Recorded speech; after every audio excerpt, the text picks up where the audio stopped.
कि मोहम्मद से वफा तूने तो हम तेरे हैं, ये जहाँ चीज़ क्या है लोह कलम तेरे हैं। दोस्तों, इससे पहले हमने एक पोस्ट डाला था जिसे आप लोगों ने पसंद किया, उसके लिए हौसला अफजाई इज्जत अफजाई के लिए शुक्रिया। पोस्ट का उन्वान था हुजूर से वफात से लेके माविया की मौत तक। अब आगे बढ़ते हैं कि हुजूर के वफात पे एक खुतबा जो हज़रत अबू बकर ने दिया, मोहम्मद इल्ला रसूल, कि ये लोगों, ये मोहम्मद नहीं थे, खुदा के भेजे हुए एक रसूल थे। आज मोहम्मद चल बसे, चलो अपने पुरानी दीन की तरफ लौट चले। इस पर हज़रत उमर ने एतराज़ किया, लेकिन हज़रत अबू बकर ने कोई ऐसी बूटी उनको पिला दी जिससे वो खामोश हो गए। गोया जो इल्म राज हयातुन नबी का था, जो मौला अली के सीने में दफन था, जो आज सीना बसीना चली आ रही है कि मोहम्मद को कभी मौत नहीं है, हज़रत अबू बकर ने वो खुतबा देकर हुजूर को मोहम्मदियत से खारिज करने का प्लान बना लिया था। प्लान क्या? हज़रत अबू बकर ने हुजूर को मोहम्मदियत से ही खारिज कर दिया ये खुतबा देके कि ऐ लोगों, ये मोहम्मद नहीं थे, सिर्फ खुदा के भेजे हुए एक रसूल थे। ये पॉइंट गौर कीजिएगा, ये कुरान में भी आया, सूरह अल इमरान में भी है, आप लोग पढ़ सकते हैं। उसके बाद में एक मजलिस बैठी कि अब दीन कैसे चलाया जाएगा, तो उसमें ये आया कि हज़रत अबू बकर को खलीफा बना दिया जाए। लोगों ने तस्लीम कर लिया, हज़रत अबू बकर खलीफा बन गए, और लोगों ने यह समझ लिया कि यह खिलाफत खुदा और रसूल की खिलाफत है। गोया ऐसा नहीं है, क्योंकि हुजूर ने फरमाया था, मन कुन तो मौला फालिल मौला, कि जिसका मौला मैं हूँ उसके मौला अली हैं। तो अगर खिलाफत का दौर चलना होता तो पहले खलीफा मौला अली को बनाया जाता, ये हुजूर के मंशा के मुताबिक होता, लेकिन लोगों ने ऐसा नहीं किया। हुजूर की लाश मुबारक 72 घंटे तक ऐसे पड़ी हुई थी, कोई देखने सुनने वाला नहीं था। मौलाना रूम ने फरमाया है, चूँ साहबा कार दुनिया साख्तन, मुस्तफ़ा रबे कफन अंदाख्तन, कि मोहम्मद की लाश बेगौर कफन पड़ी हुई थी और ये साहबा अपनी दुनिया बनाने में मस्त थे। अब वो खिलाफत का दौर चला, लोगों ने उनकी खिलाफत तस्लीम कर ली और वो खुदा और रसूल की खिलाफत समझ बैठे। हज़रत अबू बकर का खिलाफत का दौर तकरीबन 2.5 साल चला। 2.5 साल के बाद में हज़रत अबू बकर का जब विसाल हुआ तो उन्होंने अपना जानशीन मुकर्रर कर दिया, और जानशीन मुकर्रर किया हज़रत उमर को। अब सवाल पैदा होता है, जब हुजूर ने अपना जानशीन मुकर्रर नहीं किया तो हज़रत उमर ने अपना जानशीन मुकर्रर क्यों कर दिया? यह सवाल हर आदमी को सोचना चाहिए कि हुजूर ने अगर कोई जानशीन अगर मुकर्रर किया नहीं तो हज़रत उमर ने अपना जानशीन क्यों मुकर्रर किया? हुजूर ने तो अपना जानशीन उसी टाइम में ये लफ्ज़ फरमा कर कि मन कुन तो मौला फालिल मौला फरमा कर अपना जानशीन, अपना सब कुछ मौला अली के बारे में फरमा दिया, लेकिन लोगों ने हुजूर की बातों को तवज्जो नहीं दिया और हुजूर की बातों को अनदेखा कर दिया।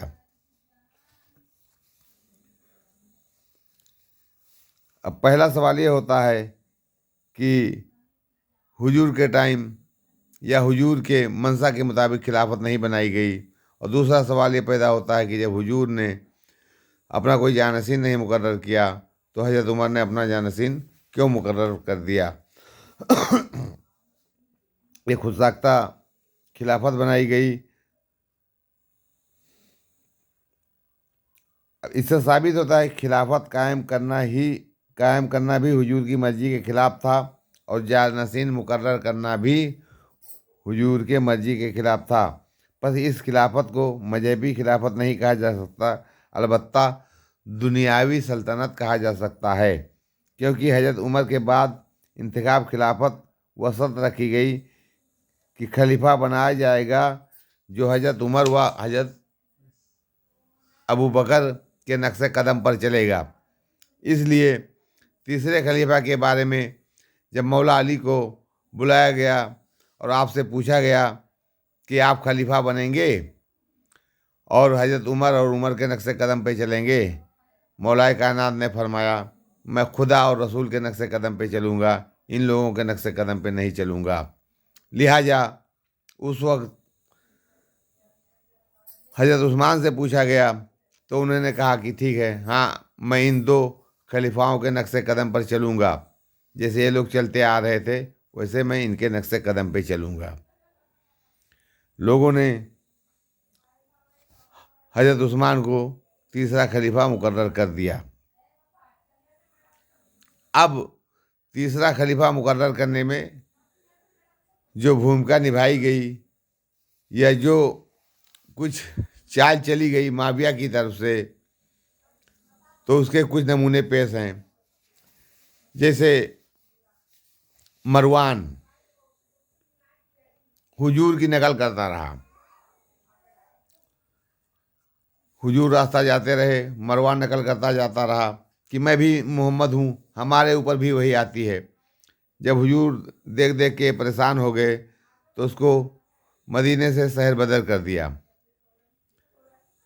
अबू बकर का दौर आया तो उन्होंने उसको 100 कोस और दूर कर दिया। हज़रत उमर का दौर आया तो उन्होंने 100 कोस और दूर कर दिया। अब हज़रत उस्मान का दौर आया जब, और इन्होंने ये कसम खाई हुई है कि हम हज़रत अबू बकर और उमर के नक्शे कदम पर चलेंगे, लेकिन नहीं, बरक्स उल्टा जिनको हुजूर ने बेदखल किया, अबू बकर ने उसको 100 कोस और दूर किया, हज़रत उमर ने 100 कोस और दूर किया, लेकिन तीसरे नंबर के खलीफा हज़रत उस्मान ने मरवान को वापस मदीना बुला लिया और अपनी बेटी की शादी उससे करके अपना दामाद बना लिया। ये भाई कहाँ का ये है कि आप तो एक तरफ कसम खा रहे हैं, एक तरफ रस्म निभा रहे हैं कि हम दोनों खलीफाओं के बीच चलेंगे, उनके नक्शे कदम पे चलेंगे। ये अपना मनमाना कानून आप कहाँ से ले आए कि जिनको हुजूर ने या हज़रत अबू बकर ने या हज़रत उमर ने बेदखल शहर बदर कर दिया, उसको आप मदीना वापस बुलाते हैं और अपनी बेटी की शादी करते हैं और दहेज में क्या देते हैं? दहेज में बाग़ फ़ै और फ़िदक देते हैं, जो हुजूर की निजी प्रॉपर्टी थी, जिसको हज़रत सुलेमान फ़ारसी ने हुजूर से बैत होने के बाद आपको नज़र किया था। हुजूर की मिल्कियत को वो अपने बेटी यानी मरवान को, जो हुजूर की नकल करता रहा, उसको दहेज में फ़ै और फ़िदक दे देते हैं। दोस्तों, आज के लिए इतना काफ़ी है। इसका अगला चैप्टर आप लोगों के सामने कल आएगा, आप इंतज़ार करिएगा। पसंद आए तो लाइक कमेंट शेयर करिएगा, हमारे इसके और फॉलोअर बढ़िए। और आपको हज़रत समन नियाज़ी की लिखी हुई सारी किताबों की डिटेल इस वीडियो के माध्यम से आपको मिलती रहेगी। सबा खैर, खुदा हाफिज़।